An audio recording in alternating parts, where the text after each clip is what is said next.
इस वीडियो में पढ़ने वाले हैं बिहार बोर्ड वर्ग 7 का विज्ञान। और इसका जो हम लोग पढ़ेंगे अध्याय 2। तो इस वीडियो का जो है भाग 1 और भाग 2 होगा। तो ये जो है हमारा है भाग 1, और भाग 2 में जो इसके जितने भी प्रश्न उत्तर होगा उन सभी को हम लोग देखेंगे। तो देखिए यहाँ पे जो है दिया गया है अध्याय 2 में जंतुओं में पोषण। तो इस अध्याय का यानी कि जो भी मुख्य बिंदु होगा तो उन सभी का जो हमने नोट्स बनाया हुआ है, और हम लोग क्या करेंगे कि उसी नोट के माध्यम से जो है इस अध्याय को समझने का प्रयास करेंगे। तो चलिए हम लोग यहाँ पे शुरू करते हैं। तो देखिए जैसा कि यहाँ पे दिया गया है जंतुओं में पोषण। तो सबसे पहले हम लोग यहाँ पे जानेंगे कि पोषण होता क्या है। देखिए जंतुओं में जो पोषण होगा, जीवों द्वारा भोजन के रूप में पोषक तत्वों को ग्रहण करना तथा उन्हें विभिन्न शारीरिक कार्यों को करने योग्य बनाना ही पोषण कहलाता है। ठीक है, पोषण किसे कहेंगे? जंतुओं में पोषण, देखिए जीवों द्वारा भोजन के रूप में पोषक तत्वों को ग्रहण करना तथा उन्हें विभिन्न शारीरिक कार्यों में करने को योग्य बनाना ही पोषण कहलाता है। ठीक है, आगे जो है देखिए पोषण जो होता है ना वो 2 प्रकार के होते हैं। पोषण कितने प्रकार के होंगे? 2 प्रकार के। एक होता है स्वपोषण और दूसरा होता है परपोषण। आइए हम लोग यहाँ पे समझते हैं कि स्वपोषण क्या होता है। देखिए स्वपोषण जो होगा ना, इसमें क्या होगा, जो भी जीव होगा वो कच्चे पदार्थों को वातावरण से ग्रहण करके अपना भोजन स्वयं संश्लेषित करते हैं। ठीक है, जैसे कि जितने भी हरे पौधे होंगे ना वो अपना भोजन स्वयं बनाते हैं। ठीक है, उसे ही हम लोग कहेंगे स्वपोषण। अब देखिए स्वपोषण में ही एक और आता है स्वपोषी। स्वपोषी क्या होगा? जैसे कि देखिए हरे पौधे अपने भोजन के लिए अन्य जीवों पर निर्भर नहीं करते हैं, वे अपना भोजन स्वयं बनाते हैं, इसलिए वे स्वपोषी कहलाते हैं। ठीक है, स्वपोषी किसे कहेंगे? जो कि अपना भोजन के लिए वो किसी पे भी निर्भर नहीं रहेंगे, वो अपना भोजन स्वयं बनाएंगे। ठीक है, तो उसे ही कहेंगे स्वपोषी। इसके बाद आता है अगला यानी कि दूसरा नंबर। देखिए दूसरा नंबर है परपोषण। अब देखिए परपोषण क्या होगा, इस प्रकार के पोषण में जो है जीव अपना भोजन स्वयं संश्लेषित नहीं करते हैं, बल्कि अपने भोजन के लिए जो है ना अन्य जीवों से वो क्या करते हैं, भोजन को प्राप्त करते हैं। जैसे कि हम लोग देखेंगे जितने भी जीव जंतु होते हैं या फिर कवक तथा कुछ पुष्पी पौधे भी होते हैं। ठीक है, ये सभी के सभी क्या होते हैं? परपोषण।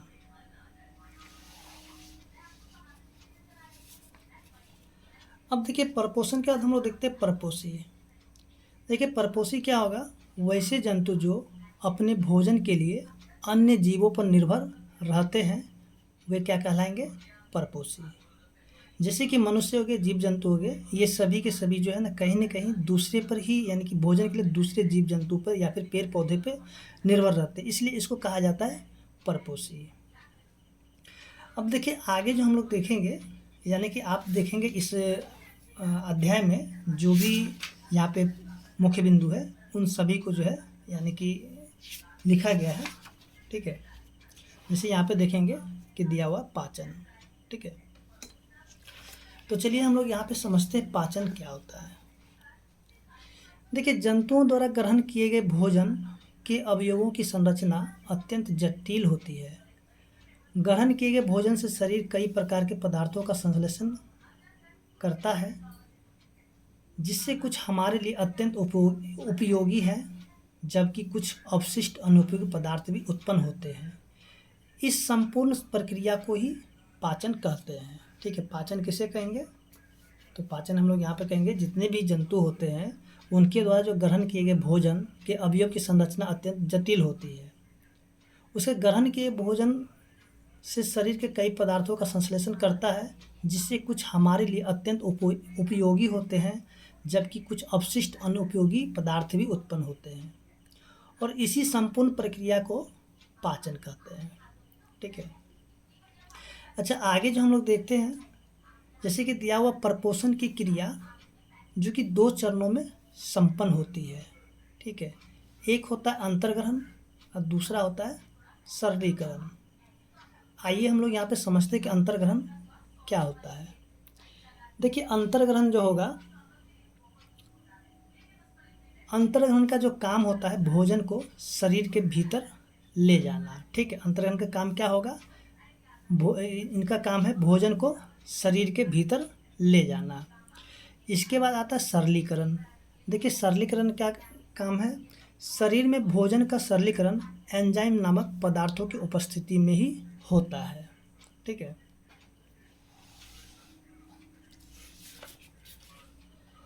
इसके बाद जो है, यहाँ से हम लोग देखेंगे भोजन अंतर्ग्रहण। ठीक है। जैसे कि भिन्न भिन्न जीवों की भोजन संबंधी आवश्यकता एवं आदतें अलग अलग होती है।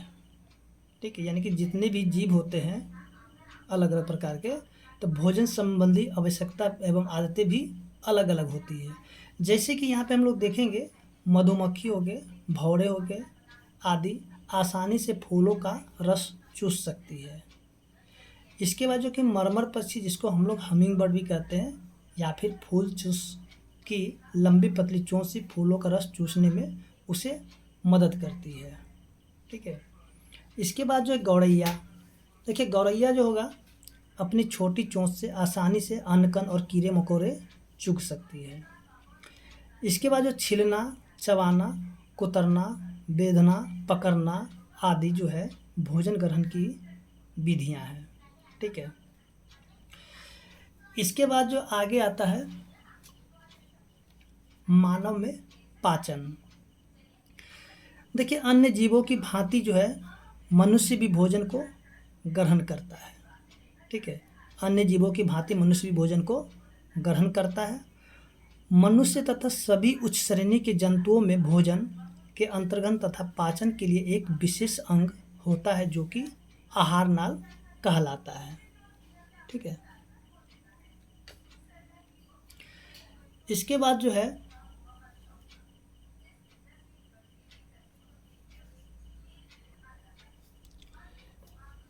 इस लंबी नली के विभिन्न भाग इस प्रकार है। देखिए, जैसे कि सबसे पहले हम देखेंगे मुख गुहिका। ठीक है। उसके ग्रासिका या ग्रास नली। इसके बाद आता आमाशय, उसके बाद छोटी आंत, उसके बाद है बड़ी आंत।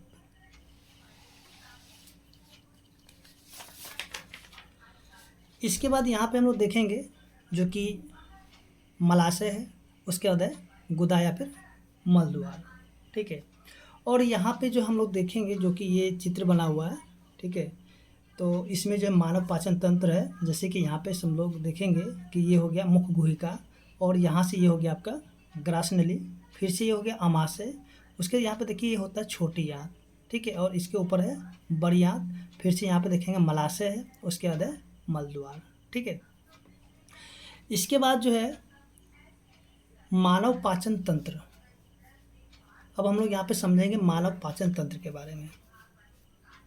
देखिए, इन भागों के साथ अनेक छोटी बड़ी ग्रंथियाँ जुड़ी होती है, जैसे कि लार ग्रंथि, यकृत, अग्नाशय आदि।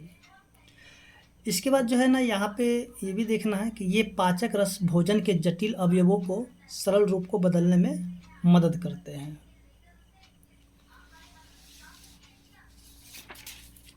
इसके बाद जो है आहार नाल और उससे संबद्ध ग्रंथियां मिलकर के पाचन तंत्र का निर्माण करती है। मानव में पोषण के विभिन्न चरण। अब देखिए, मानव में जो पोषण होते हैं उनके विभिन्न चरण कौन कौन से यहाँ पे सबसे पहले देखते हैं। देखिए, सबसे पहला होता है अंतर्ग्रहण। ठीक है। अंतर्ग्रहण क्या होगा? आहार को प्राप्त और ग्रहण करना मनुष्य में यह मुख्य द्वारा होता है। यहाँ दांत से भोजन को चबाया जाता है। इसके बाद आता है पाचन। देखिए, पाचन के बारे में हम लोगों ने पहले भी पढ़ लिया था और यहाँ भी थोड़ा सा हम लोग पढ़ लेते हैं। भोजन के जटिल अवयवों से उपयोगी पदार्थों का संश्लेषण पाचन की प्रक्रिया में मुख से आरंभ होकर के आंत तक पूरी हो जाती है। जिसमें अनेक रासायनिक स्राव यानी कि एंजाइम मदद करते हैं। इसके बाद आता है अवशोषण। देखिए पचित भोजन का रसांगुलों द्वारा ग्रहण एवं रक्त में मिलने की प्रक्रिया होती है। इसके बाद आता है स्वांगीकरण। देखिए शरीर के वृद्धि और विकास के लिए पचित भोजन का उपयोग। अब देखिए निष्क्रमण क्या होता है, अपचित भोजन का आहार नाल से निष्कासन ही निष्क्रमण होता है।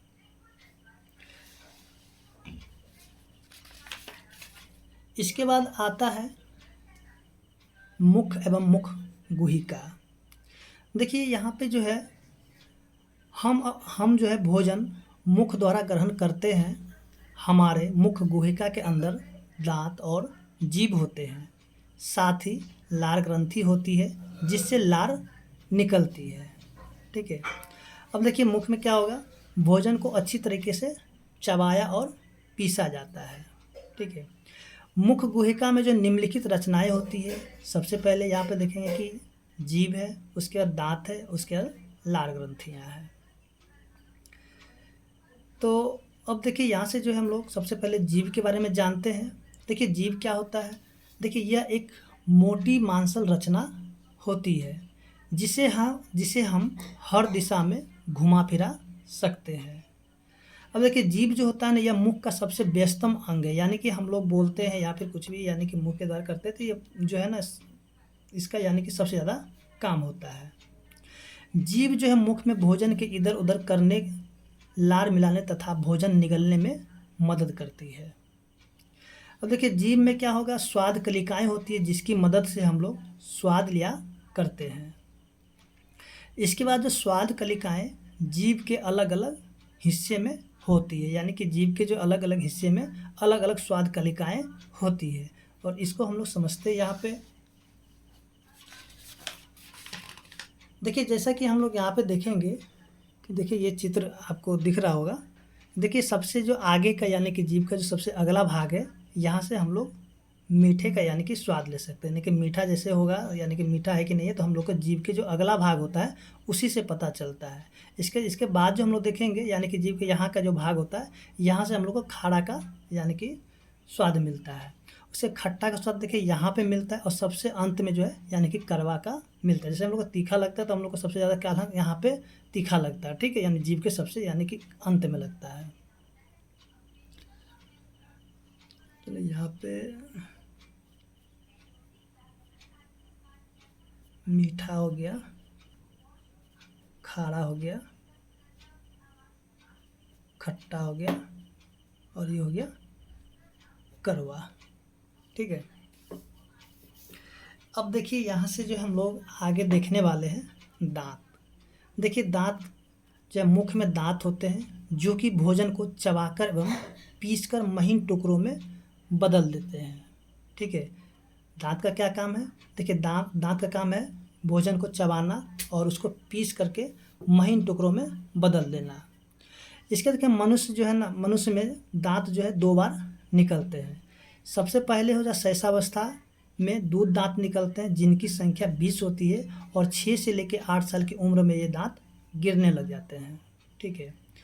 इसका जो दूसरा दांत होता है यानी कि अस्थायी दांत, दूध के दांत के गिर जाने पर निकलते हैं। इसके बाद वयस्क मानव के मुख में दोनों जबड़ों को मिला करके कुल 32 दांत होते हैं। इसके बाद देखिए ऊपर के जबड़ों में जो है 16 दांत और नीचे के जबड़ों में होते हैं 16 दांत। ठीक है, यानी कि कुल मिलाकर के 32 दांत हो जाते हैं। अब देखिए यहाँ से जो है हम लोग देखेंगे कि दांतों के आकार और कार्य के अनुसार जो है दांत के निम्न प्रकार होते हैं। सबसे पहले आता है कृंतक।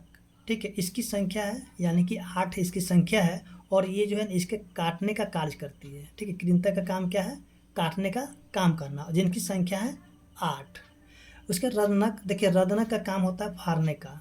ठीक है, और इनकी संख्या होती है 4। इसके बाद देखिए अग्रचवर्णक जो कि पीसने और चबाने का काम करती है, तो इसकी भी संख्या हो जाती है 8। इसके बाद देखिए चवर्णक, इसका काम होता है पीसने और चबाने का काम करती है, और इसकी संख्या हो जाता है 21। ठीक है।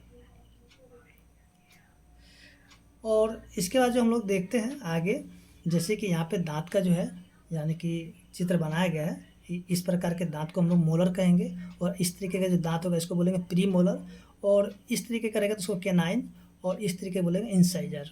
ठीक है। इसके बाद देखिए आता है दंत सुरक्षा।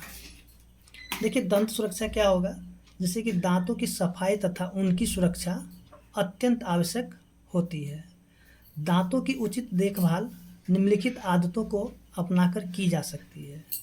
सबसे पहला है प्रतिदिन सुबह तथा शाम को सोने के पहले अपने दांतों की सफाई नीम की दातुन या अच्छे दंत मंजन एवं ब्रश से करनी चाहिए। इसके दांतों की सफाई करते समय अपनी उंगलियों से मसूड़ों की मालिश अवश्य करनी चाहिए, जिससे मसूड़ों में रक्त का संचार बढ़ता है और दांत मजबूत होते हैं।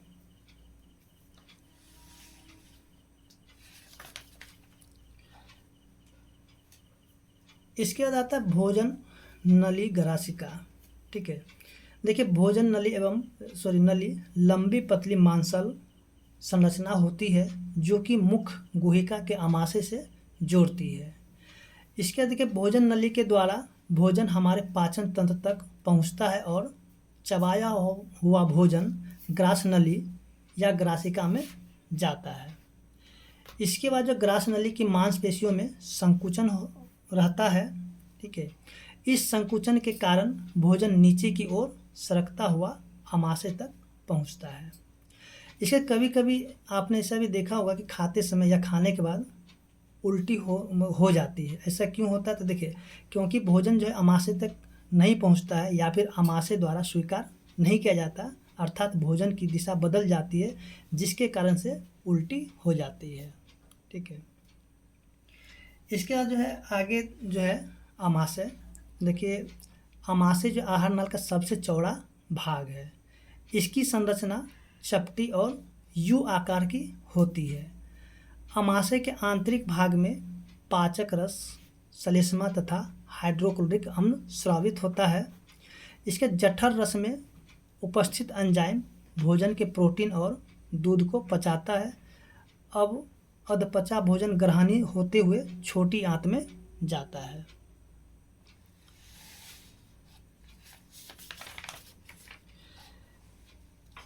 इसके बाद देखते हैं छोटी आंत। देखिए छोटी आंत लगभग 6 से 7 मीटर लंबी कुंडलित संरचना है। इसमें जो यकृत, अग्नाशय तथा स्वयं इसकी दीवारों से स्राव प्राप्त होते हैं। इसके बाद छोटी आंत की जो ग्रंथियां से एक रस निकलता है जिसे आंत्र रस कहते हैं।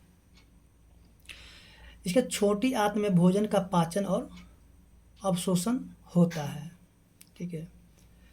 उसके बाद आगे देखते हैं जो कि लीवर है। जैसे कि गहरे लाल भूरे रंग की यकृत मानव शरीर की सबसे बड़ी ग्रंथि है। यह आमाशय के ऊपरी भाग में दाहिनी ओर स्थित होता है और पित्तरस स्रावित करती है।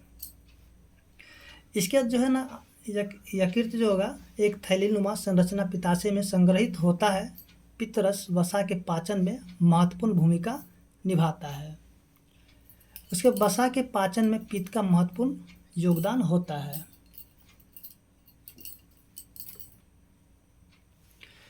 आगे जो है अग्नाशय। देखिए अग्नाशय हल्के पीले रंग की पत्ती के आकार की बड़ी ग्रंथि होती है जो कि आमाशय के ठीक नीचे स्थित होती है। और देखिए यहाँ पे जो भोजन पर आंत्र रस के एंजाइम की क्रिया से भोजन का पाचन पूर्ण हो जाता है। ठीक है। आगे जाता छोटी आंत की दीवारों से प्राप्त स्राव तथा भोजन का अवशोषण। तो देखिए छोटी आंत की दीवारों से स्रावित आंत रस आंशिक रूप से पचे हुए भोजन पर क्रिया कर उसे पूर्ण रूप से पचा देता है। ठीक है। इसका काम क्या है छोटी आंत का, यानी कि इससे इसकी दीवारों से जो स्रावित रस या आंत रस जो होता है, ठीक है, पचे हुए भोजन पर क्रिया करके उसे पूर्ण रूप से पचा देता है। यह जो एक पतली घुमावदार नली लगभग इसकी जो लंबाई होती है 7.5 मीटर।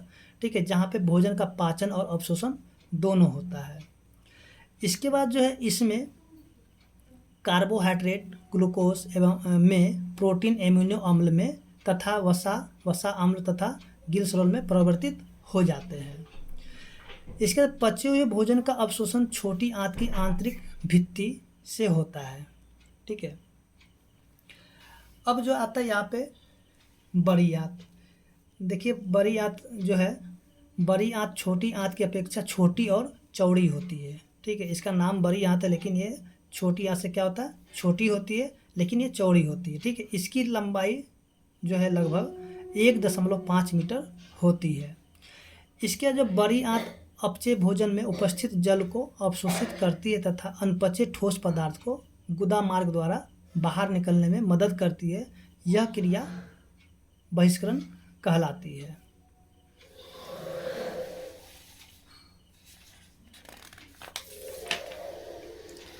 अब देखिए यहाँ से जो हम लोग देखेंगे, जो कि घास चरने वाले जंतु होता है उसमें पाचन किस प्रकार से होता है। जैसे कि जितने भी घास चरने वाले जंतु होते हैं, जैसे कि गाय, बैल, भैंस आदि, तो इस प्रकार चलाते रहते, यानी कि अपना मुख जो है इस प्रकार चलाते रहते, मानो उनके मुख गुहा में भोजन चबाया जा रहा है। ठीक है, तो यहाँ पे मुख लगता है छूट गया है। इस प्रकार से मुख चलाते रहते हैं, मानो उनके मुख गुहा में भोजन चबाया जा रहा है। इस क्रिया को ही जुगाली करना कहा जाता है। इसके बाद जो है पौधों से प्राप्त अधिकांश पोषकों में सेलुलोज की प्रधानता होती है। घास में भी सेलुलोज प्रचुर मात्रा में पाया जाता है। सेलुलोज जो है एक प्रकार का कार्बोहाइड्रेट रहता है। ठीक है, अब देखिए इसका आमाशय विशेष प्रकार का होता है, जो कि 4 भागों में बटा रहता है। पहला भाग जो होता है सबसे बड़ा होता है, जिसे रुमेन कहा जाता है। उसके बाद निगला हुआ घास जो प्रथम आमाशय यानी कि रुमेन में इकट्ठा होता है। उसके यह भोजन का आंशिक पाचन होता है, यानी कि यहाँ पे जो भोजन का आंशिक पाचन भी होता है, जो कि जुगाल या फिर कंड कहते हैं, कड कहते हैं, सॉरी कंड नहीं कड कहते हैं। इसके जब वे आराम करते हैं तब भी उनका मुख जो हमेशा चलता रहता है। इस प्रक्रिया को जुगाली या फिर पागुर भी कहते हैं। आमाशय के बाद जो भोजन जो है छोटी आंत और वहाँ से बड़ी आंत में जाता है। छोटी और बड़ी आंत के बीच एक थैलीनुमा संरचना होती है, जिसे अंधनाल भी कहते हैं। ठीक है, जो कि ये जो भी घास चरने वाले जंतु होते हैं उनके अंदर ये पाया जाता है। मनुष्य में जो सेलुलोज का पाचन नहीं होता है, मनुष्य में पाचन संस्थान में सेलुलोज रेशेदार पदार्थ, ठीक है, के रूप में रह जाता है। अब देखिए घास चरने वाले जो जंतु उसमें निष्कासन, देखिए जहाँ से समय समय पर गुदा द्वारा मल के रूप में बाहर निकाल दिया जाता है, इसे ही निष्कासन कहते हैं। ठीक है, आगे जो है अमीबा में पोषण। देखिए जैसे कि हम लोग देखते हैं जल स्रोत, तालाब, झील, नम मिट्टी में पाए जाने वाला अमीबा ऐसा ही एक कोशिकीय जीव होता है। इसके भोजन, अंतर्ग्रहण और पाचन का तरीका ही अत्यंत रोचक होता है। ठीक है, अब देखिए इसके कोशिका के चारों ओर कोशिका झिल्ली होती है। इसके अंदर कोशिका द्रव भरा हुआ रहता है। इसमें केंद्रक तथा अनेक धानियाँ यानी कि खाली स्थान होता है। अमीबा में भोजन का अंतर्ग्रहण पादाब की सहायता से होता है। इसके देखिए अमीबा में भोजन का पाचन खाद्यदानी में होता है। ठीक है, इसके बाद आता है अमीबा की विशेषता। देखिए अमीबा की जो विशेषता होती है कि वह लगातार अपनी आकार और स्थिति बदलता रहता है। इसमें एक या अधिक उंगली जैसे उभार निकलते रहते हैं, जिससे पादाब यानी कि कृत्रिम पाँव, ठीक है, कहते हैं। ये अमीबा को गति करने तथा भोजन पकड़ने में मदद करते हैं। इसके ये भोजन के संपर्क में आता है या फिर भोजन इसके आसपास होता है, तब ये अपने पादाबों को विकसित भोजन को घेर लेता है। भोजन इस प्रकार बने खाद्यदानी में बंद होकर के अमीबा की कोशिका के अंदर चला जाता है। इसके यहाँ भी बिना पचा हुआ अपशिष्ट पदार्थ खाद्य से होकर के कोशिका द्वारा बाहर निकाल दिया जाता है। तो इस तरीके से हम लोग देखेंगे जो कि अध्याय 2 का जो भी महत्वपूर्ण बिंदु था उन सभी का हम लोगों ने यहाँ पे देख लिया है, और हम लोग अगले वीडियो में देखेंगे इसका जो प्रश्न उत्तर होगा उन सभी को हल करेंगे।